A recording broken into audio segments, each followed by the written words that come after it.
And Dr. Willey's going to take it from here and talk about rumination. One thing I do want you to know about her is that she is a trainer for AAIT and a real champion of the work and the science underscoring this emerging model. We recognize the importance of having a scientific basis, and we're thrilled that Dr. Willey has just taken the spearhead on that. So thank you, Dr. Willey.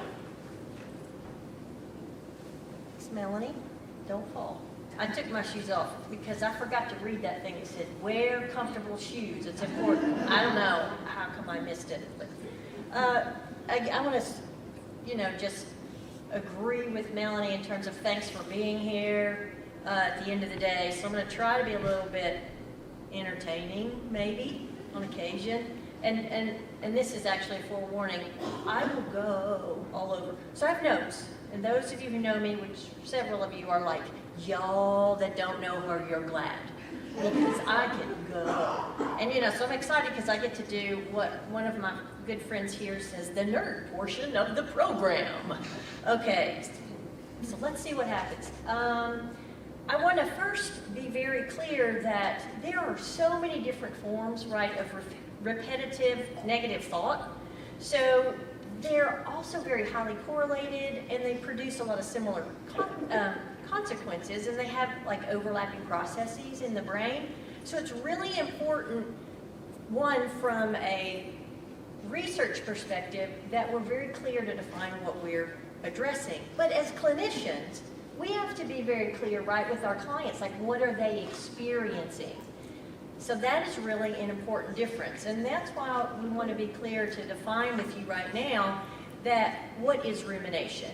That process of perseverative thinking about one's feelings, problems, and distressing experiences, their causes and consequences, and it has that negative cognitive focus. It feels and it seems as if it's uncontrollable, and it's certainly recurrent.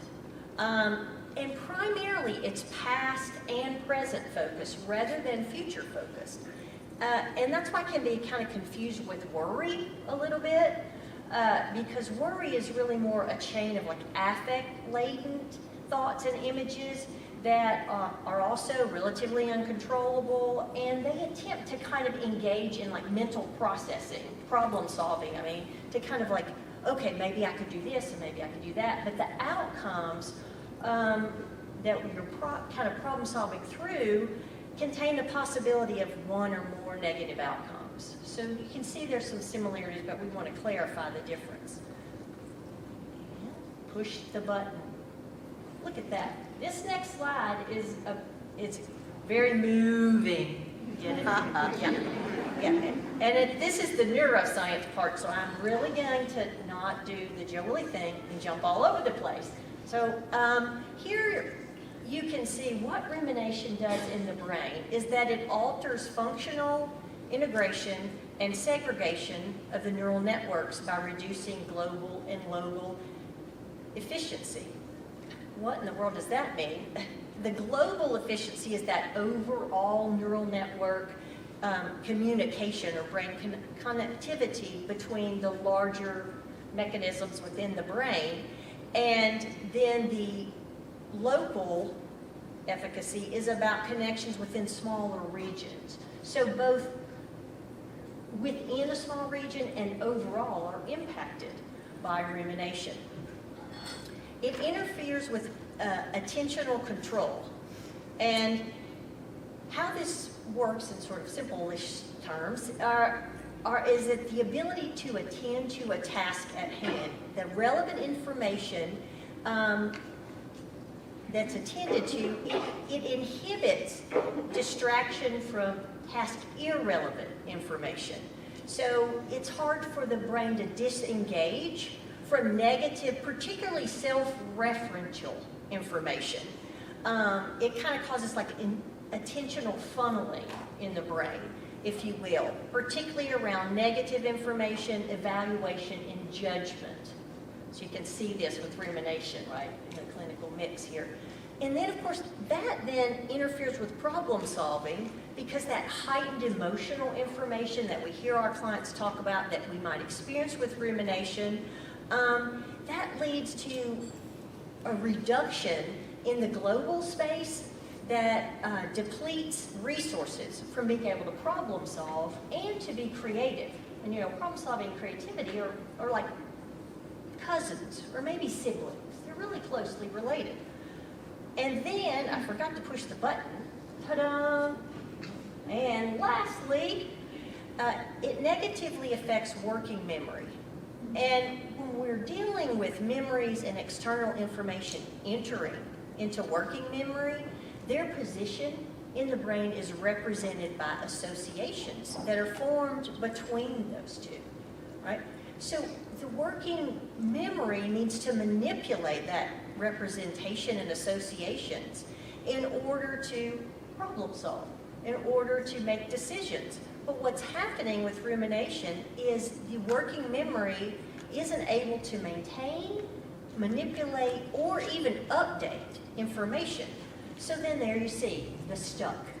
Rumination, we're stuck with thoughts connected to a negative thing, right? And so that flexibility from switching to a new train of thought and a positive train of thought are really highly impacted.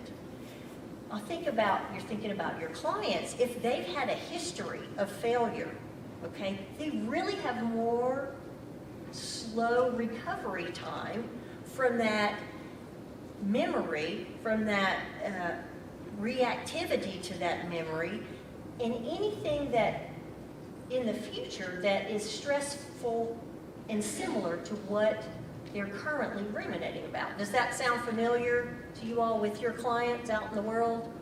Or do I make that up with mine, which is a whole other issue that we'll talk about later. That's another group therapy. Okay, so additionally, when you're dealing with those problems in working memory, it impacts the client's sensitivity to the context. So it makes details harder to recall, and it reduces the quickness of responding.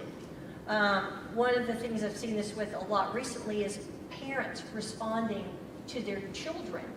The time is so much slower, and it's very difficult to understand what's going on, and some of that is working memory issues. It also slows our ability to update action options. So we then can shift from our negative memories to retrieving some more positive memories. And of course, when we're doing that, that's going to impact the parasympathetic and the sympathetic nervous systems in a contextually inappropriate way. So we really need to get that rest and relaxed parasympathetic nervous system functioning, but it's not getting the message as clearly to do that. So what does all that nerdy brain cool stuff lead to?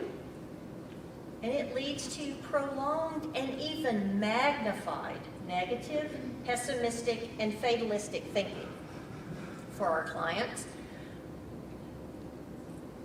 It leads to prolonged and even magnified negative mood, and those together really prevent clients from having corrective learning experiences that are going to help them to disconfirm those negative beliefs and thoughts that they're stuck on.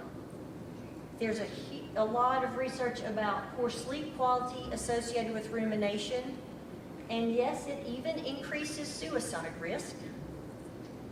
And I think overall, something we see no matter the intensity of the client's problems is an inhibition to be in present, focused attention.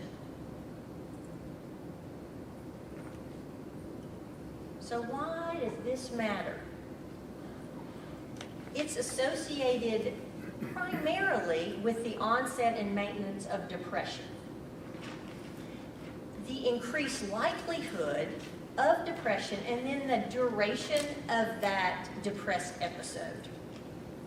And as Melanie mentioned earlier, it has these transdiagnostic clinical implications, meaning that rumination is a mechanism that's present across a lot of disorders, even if it isn't a criteria.